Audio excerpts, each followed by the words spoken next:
बेटे की शादी के बाद जब हम लोग घर पहुँचे तो मैं नींद से भरी हुई थी। तभी 11 बजे के आसपास घंटी बजी थी। मैं नींद में झूमती हुई गई और देखा गेट पर वे ही लोग खड़े थे। वह सभी 8-10 मेन गेट खोलकर आंगन में आ गए और ज़ोर ज़ोर से पुकारने लगे, बहू की बधाई, मुबारक हो हमारा इनाम, मैडम जी हमारा इनाम। तो बस ऐसे ही किसी एक नए विषय पे आधारित है मेरी ये कहानी शिखंडी। और शिखंडी महाभारत में एक पात्र थे जिन्होंने भीष्म पितामह जो हैं जिनके द्वारा मारे गए थे। और शायद आपको महाभारत का एक कैरेक्टर इस पर्टिकुलर स्टोरी को सुन के आपको याद आ जाए। तो इसी पे आधारित है मेरी कहानी शिखंडी।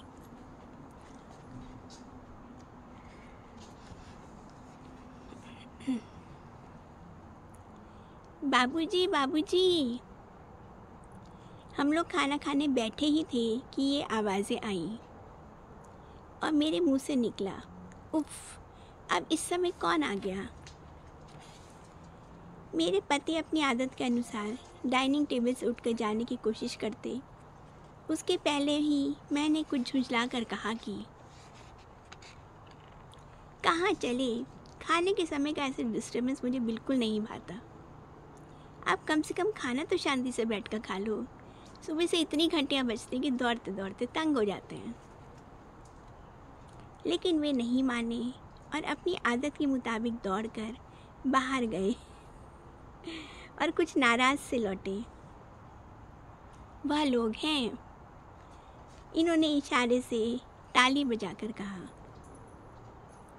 लेकिन मेरे अंदर जैसे एक अद्भुत उत्साह सा आ गया। मैंने कहा, अरे वाह, आपके बर्थडे के दिन ये तो बहुत शुभ है। आप उनको रोकिए, जाने ना पाए। मैंने जाकर अपनी स्टील अलमारी खोली और उसमें से एक ड्राई क्लीन की हुई ब्लू सिल्क की साड़ी निकाली। जल्दी से पर्स खोलकर 500 का नोट निकाला और बाहर पहुंची। गेट पर वह खड़ी थी, कुछ मटमैला सा चेहरा और वैसे ही धुंधलाए कपड़े। सामान्य से थोड़ा हटकर लगा और मन में यही बात उठी कि अरे आज इनका श्रृंगार कहाँ गया। शायद कोरोना महामारी के चलते लगे रहे लंबे लॉकडाउन ने इनकी आर्थिक स्थिति को भी डामाडोल कर दिया था। मैंने साड़ी और नोट उनको पकड़ाते हुए कहा, अरे आप बहुत अच्छे दिन आए हैं। आज बाबूजी का बर्थडे है, जन्मदिन है, उनको आशीर्वाद देके जाइएगा।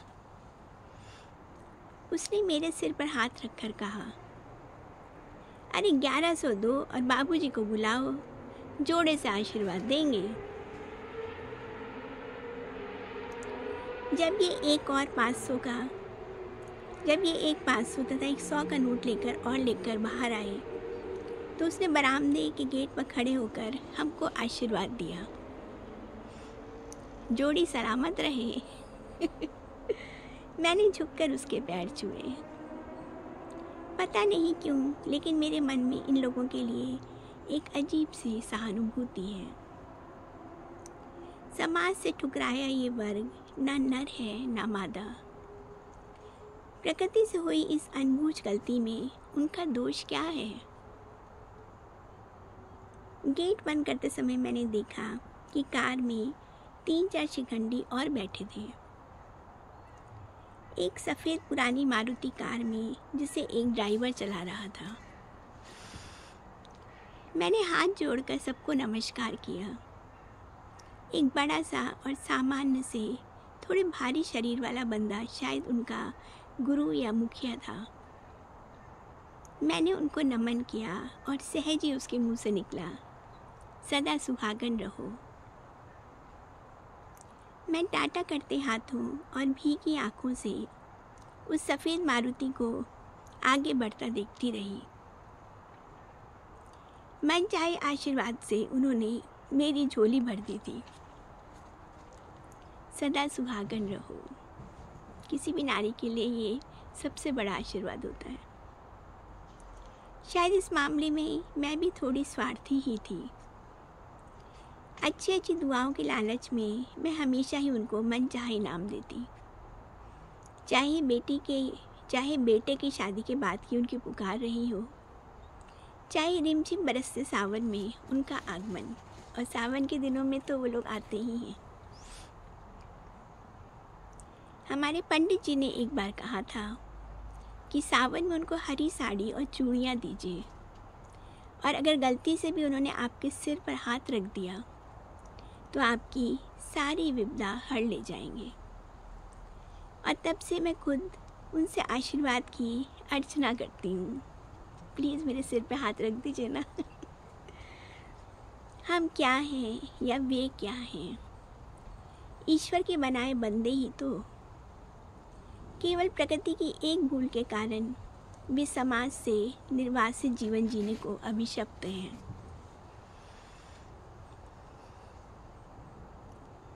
बेटे की शादी के बाद इनके आगमन की बात मुझे याद आती है। लगभग 10 दिन तक चले लंबे शादी के समारोह ने थकान से हमारा हाल बेहाल कर दिया था। उसी सुबह 6 बजे हमारे नवविवाहित बेटा बहू ट्रेन से रवाना हुए थे। हम उन्हें स्टेशन छोड़कर आए थे। मैं इतनी थकी हुई थी कि नींद बेहोशी में सोने की कोशिश कर रही थी। तभी 11 बजे के आसपास घंटी बजी थी। मैं झूमती हुई गई और देखा गेट पर वे लोग ही खड़े थे। वह सभी 8-10 मेन गेट खोलकर आंगन में आ गए और ज़ोर ज़ोर से पुकारने लगे, बहू की बधाई, मुबारक हो हमारा इनाम, मैडम जी हमारा इनाम। मैं घर के भीतर गई और उनके लिए बनाई हरी साड़ी, शादी में मैंने साड़ी पहले ही बना के रखी थी, और हरी चूड़ियाँ लेकर आई। अरे नहीं, हमें तो 21,000 चाहिए, इससे क्या होता है? अम्मा, अभी इतना पैसा तो हमारे पास नहीं है, आपको चेक दे देते हैं। आपको पता ही है नोटबंदी चल रही है ना। अरे चेक का हम क्या करेंगे, हमारे पास कौन सा अकाउंट है, कैश चाहिए, कैश। फिर खोज मची, हर अटैची, हर पॉकेट में कैश की, कहीं 500, कहीं 2,000 और कहीं 4,000। बड़ी मुश्किल से जैसे तैसे 21,000 इकट्ठे हुए। उस समय नोट बंद हो गए थे तो कैश की बड़ी दिक्कत थी। उन्होंने कैश लेकर मेरी बल्लैया ली और मेरे अंगने में तुम्हारा क्या काम है, मेरे अंगने में तुम्हारा क्या काम है, इस वाले गाने में उन्होंने डांस करना शुरू कर दिया। बेटे की शादी की खुशी में कुछ सोती कुछ झूमती हुई मैंने भी उनके साथ डांस किया और वे दुआएं देते हुए चले गए। पहले मुझे बहुत डर लगता था उन लोग से, भी समझ आया कि डरने की आवश्यकता नहीं है, बस वो जो मांगे उनको आप जो भी आपकी सामर्थ्य है उस हिसाब से दे देना चाहिए बस। अब इसे अंधविश्वास कहिए या जो भी, लेकिन जहाँ भी मुझे वह लोग मिलते हैं, चाहे ट्रेन में चाहे किसी चौराहे में, लेकिन मैं उनको ज़रूर कुछ ना कुछ दे ही देती हूँ। लेकिन हमेशा से ऐसा नहीं है। पहले मैं इनसे बहुत डरती थी, इतने लंबे चौड़े और ऐसी भारी आवाज़, मेरी तो उन्हें देखते ही सिट्टी पिट्टी गुम हो जाती थी। आज से 30-32 साल पहले मेरे देवर जी की शादी हुई थी। शादी के बाद घर अचानक सुनसान हो गया था और दोनों नन्हे बच्चों के साथ मैं घर में अकेली रह गई थी। मेहमान जा चुके थे, देवर देवरानी जो हनीमून पे चले गए थे। मेरे पति अपनी मम्मी जी पापा जी को छोड़ने बाहर गांव गए हुए थे। उस समय मेरा बेटा 4 साल का रहा होगा और बिटिया तो गोदी की ही बच्ची थी। दिन में 3 बजे घंटी बजी। मैंने बिना देखे दरवाज़ा खोल दिया था। देखा तो सामने उनका झुंड खड़ा था। मुश्किल से 5 फुट की मैं और वे सारे के सारे लंबे लंबे 6-6 फुट के हट्टे कट्टे। सासू माँ थी नहीं और मैं दोनों छोटे छोटे बच्चों के साथ घर में निपट अकेली थी। मैंने घबराकर जल्दी से ड्राइंग रूम का दरवाज़ा अंदर से बंद कर लिया और उसके सामने बड़ी सी स्टडी टेबल फंसा दी। दोनों बच्चों को बगल में दबाए मैं थर थर काँप रही थी। मुश्किल से 27-28 साल की उम्र, छोटा सा चेहरा और भोले से चेहरे पर बिखरे बाल। ये मैं खुद अपने बारे में बता रही हूँ। बाहर से वे लोग आवाज़ें लगा रहे थे। बम्बई से बहू लाए हो, अरे इनाम तो दो। वह देर तक बरामदे में उधमबाजी करते रहे, यहाँ तक कि गुस्से में उन्होंने बरामदे में लटके गमले तक तोड़ दिए। उन दिनों हमारे घर में फ़ोन भी नहीं था और मोबाइल का तो तब हमने नाम तक नहीं सुना था। मैं किसको आवाज़ देती, किससे मदद के लिए पुकारती और कैसे? ऊपर की मंजिल के उस घर के बाहर निकलने का कोई दूसरा दरवाज़ा था ही नहीं। अगर बालकनी तक चली भी जाती तो मेरी महीन आवाज़ किसी को भी सुनाई नहीं देती। फिर पता नहीं कैसे सामने के ब्लॉक में रहने वाले सहकर्मी अधिकारी सोनी भाई साहब लंच के लिए उसी समय घर पर आए थे। उन्होंने सामने से हमारे बरामदे में गमले तोड़ते हुए कुछ लोगों को देखा तो सिक्योरिटी में फ़ोन कर दिया था और सिक्योरिटी डिपार्टमेंट के अफसर तुरंत हरकत में आए।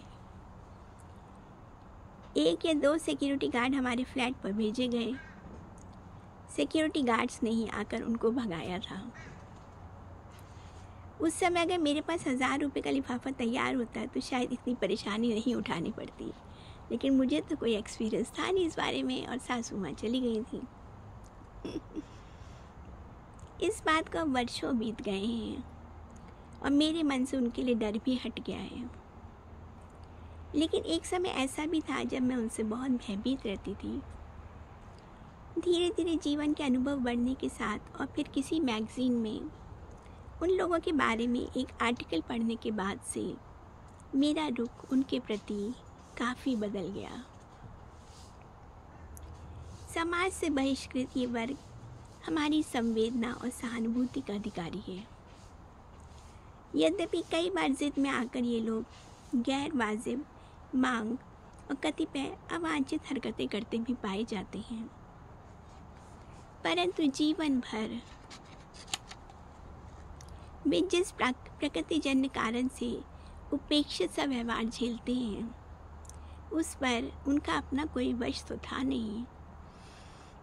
अबोध अवस्था में माँ बाप से ठुकराए गए, समाज में रोजगार के मोहताज, बस ऐसे ही नाच गाकर मांग मांग कर जीवन निकालने को अभिशप्त। कोई प्यार नहीं, कोई विवाह नहीं, न पूर्ण पुरुष न पूर्ण नारी। एक प्राकृतिक शारीरिक दोष का इतना बड़ा दंड। आज भी ऐसे बच्चे जन्म लेते हैं, किंतु समाज में कुछ जागृति भी आई है। कानूनों में बदलाव आने से अब अपवाद स्वरूप इनमें से कुछ पढ़ने लिखने और अच्छी नौकरियां पाने में भी सफल होने लगे हैं, किंतु अभी भी और अधिक शिक्षण, प्रशिक्षण और रोजगार की बढ़ती व्यवस्था ही शायद प्रकृति में मानव जाति के इस वर्ग को, जिसको ट्रांसजेंडर कहते हैं, को सही दिशा दे पाएगी। तो आशा है आपको मेरा ये अनुभव, ये मेरी कहानी आपके दिल को छू गई होगी और आपने भी अपने जीवन में कई बार आपका इन लोग से सामना हुआ होगा। और इनिशियली जो मैंने आपको बताया था कि महाभारत में शिखंडी ने भीष्म पितामह को मारा था, क्योंकि भीष्म पितामह को कोई नहीं मार सकता था, ना कोई स्त्री उनको मार सकती थी, ना कोई पुरुष उनको मार सकता था, और उनको इच्छा मृत्यु का वरदान प्राप्त था।